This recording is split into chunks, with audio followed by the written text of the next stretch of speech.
ایک حدیث میلاد شریف بھی آ رہا ہے، ایک حدیث پیش کی جاتی ہے اور اتھینٹیکیٹڈ ہے، ہمارا ایمان ہے اس پر۔ نبی پاک علیہ السلام نے ارشاد فرمایا کہ میں پاک سلبوں سے پاک رحموں میں منتقل ہوتا رہا، میرا نور کبھی ناپاک پشتوں میں نہیں رہا، میرا نور کبھی ناپاک رحموں میں، ناپاک پیٹوں میں نہیں رہا۔ مطلب کیا کہ میرے تمام آباء و اجداد، میرے باپ حضرت عبداللہ سے لے کر آدم علیہ السلام تک جتنے بھی میرے باپ گزرے ہیں، جتنے بھی میرے آباء و اجداد ہیں، ان میں سے ایک بھی مشرک نہیں گزرا۔ اسی طرح جن پیٹوں میں میری مائیں ہیں کبھی وہ مشرکہ نہیں گزری۔ اس کا نتیجہ کیا نکلا؟ نتیجہ یہ نکلا کہ جہاں نور مصطفی ہوگا، سرکار کا نور ہوگا، وہ نور جس جگہ پر ہو اس نور کی جلوہ گاہ کبھی شرک کو نہیں رہنے دے۔ جہاں یہ نور ٹھہرے گا شرک کو بھگا دے۔ اب سرکار فرماتے ہیں کہ حسن و حسین میرے بیٹے ہیں۔ فرمایا کہ ان کا اسبا میں ہوں، ان کا باپ میں ہوں۔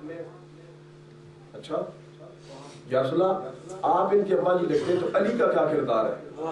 کہ اولاد میری ہے اور میرے نور کو، میری اولاد کو علی کے پشت میں رکھا گیا۔ کتنی بات سمجھ میں آئی؟ میرے نور کو علی کے پشت میں رکھا گیا ہے، میری اولاد کو علی کے پشت میں رکھا گیا ہے، جو فاطمہ کے بطن سے ہوں گی، حضرت سیدہ کائنات کی بارگاہ میں تشریف لائیں گی۔ اب اس پر جو جملہ کہنا چاہتا ہوں وہ سن حاجی صاحب ذرا توجہ کر۔ وہ کیا جملہ ہے؟ جملہ یہ ہے کہ جہاں نور مصطفیٰ ہو وہ جگہ ناپاک نہیں رہتی۔ پوچھیں کہ علی مصطفیٰ کا نور ہے، ٹرانسفر ہونے والا ہے، جس سے حسن و حسین بننے والے، آپ کے پاس کہاں سے آیا ہے؟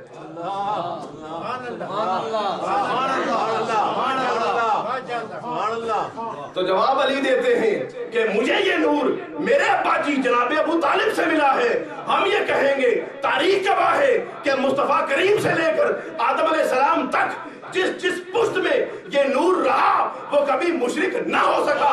سوال یہ پیدا ہوتا ہے وہی نور مصطفیٰ ابو طالب کی پشت میں آ جائے، ابو طالب کیسے مشرک ہو سکتا ہے؟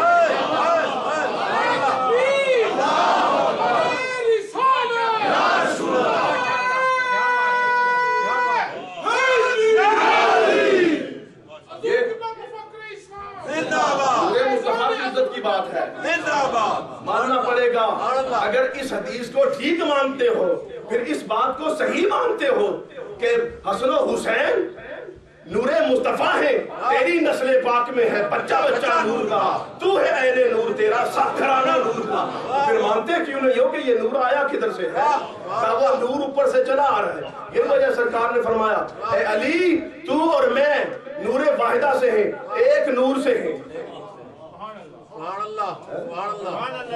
اب وہی نور جو عبداللہ علیہ السلام کے پاس آیا اور اس سے پھر مصطفیٰ کریم علیہ السلام جلوہ گر ہوئے، وہ نور جو ہے جو سرکار نے امانتاً اپنے بیٹوں کا نور ابو طالب کو جب دیا، وہ نور جب حضرت ابو طالب کے پاس ہوا پھر ماننا پڑے گا اس نور کی اور کوئی بات بھی نہ ہو، اس نور کی برکت سے ابو طالب مشرک نہیں رہ سکتے۔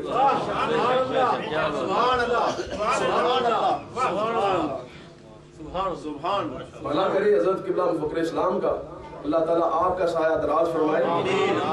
اس طرح حریت کی باتیں، اس طرح آزادی کی باتیں آج عالم سنیت میں کہاں کی جا سکتی ہیں، لیکن یہ قبلہ عالم کی ذات واقع ہے کہ جن کے سائے کی وجہ سے ہم یہ باتیں کر سکتے ہیں۔ ذرا کسی مسجد میں جا کے، سنیوں کی مسجد میں جا کے بات کریں حضرت ابو طالب کے ایمان کے بارے میں، کیونکہ تم شیعہ ہو، ہمیں کیا کہ دیکھیں نا، ہمیں کہے اسے بتائے پھر شیعہ کیا، پھر حضرت علی کے گارہ اسے بتائے۔ ہم وہ لوگ ہیں کہ جنہوں نے سب سے پہلے سنیت بنائی بھی ہے اور سنیت کو جگہ بھی دی ہے، ہمارے باپ دادے کی وجہ سے آج سنیت زندہ ہے۔ نعرہ تکبیر، نعرہ رسالت، نعرہ حیدری، فیضان مفکر اسلام۔ حضرت امام حسن علیہ السلام کی ذات کو سنیت کی اصل سمجھتے ہو نا، وہ کون ہے؟ سنیت اسی معیار کو رکھنی پڑے گی جس معیار سے چلی آئی ہے. یہ نئی سنیت جو ہے یہ اپنے پاس رکھو. حضرت ابو طالب کا قصور صرف یہ تھا کہ وہ علی کے باپ لگتے تھے اور حسن و حسین کے دادا جی لگتے تھے, اور ان کے ذریعے سے پھر جب آگے خلافت کے معاملے چلے اور یہ بنو امیہ اور بنو عباس نے بعد میں ان لوگوں سے حکومتیں چھینی, لوگوں نے ان کے اوپر بات جب سوال کیا اولاد رسول یہ ہیں اور تم جو ہے یہ خلافتوں کے چکر کرتے پھرتے ہو, ان کو واپس کرو. اس وقت وہ کہنے لگے نہیں یہ تو ایک کافر کی اولاد میں سے. اس کام کے لیے, اس مقصد کے لیے کہ ہم افضل لوگ ہیں اس لیے خلافت ہمارا حق ہے, اس ایک جملے کی بےایمانی کے لیے انہوں نے حضرت ابو طالب کو کافر کہا.